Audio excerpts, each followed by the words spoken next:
మా అమ్మ 2 నిమిషాల్లో అయ్యే మ్యాగీని చేయమంటే 2 నిమిషాల్లో అయ్యే వామ్ రైస్ చేసింది. అట్లుంటది మనతోని. 2 నిమిషాల్లో అయ్యే వామ్ రైస్ ని 1 మినిట్ లోనే కుదించి చెప్పాను. ఇది కూడా చూసేయండి తప్పకుండా. ఈ వామ్ రైస్ కోసం అయితే ఒక కడాయి అయితే పెట్టేసుకొని నిన్నే అప్పడాలకు వేయించిన ఫ్రెష్ ఆయిల్ కూడా వేసేసుకొని కొంచెం తాలింపు గింజలు మిర్చి కూడా వేగిన తర్వాత ఇంట్లో జీడిపప్పు ఉంటే వేసుకోండి, లేకపోయినా కొట్టుకెళ్ళి మరీ తెచ్చుకొని వేసుకోండి, ఎందుకంటే టేస్ట్ వస్తుంది కాబట్టి.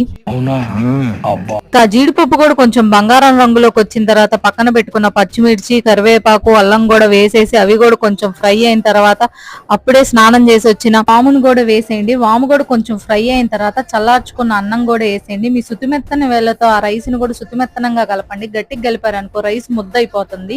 వామ్ రైస్ ప్రాసెస్ అయితే అయిపోయింది. పిల్లల్ని డైరెక్ట్ గా వామ్ తినమంటే తినరు కదా, ఎందుకంటే మంట పుడుతుంది కాబట్టి. ఇలా ఎప్పుడైనా ట్రై చేసి చూడండి. ఇది కూడా తప్పకుండా తినరు, ఎందుకంటే వాళ్ళు పిల్లలు కాబట్టి.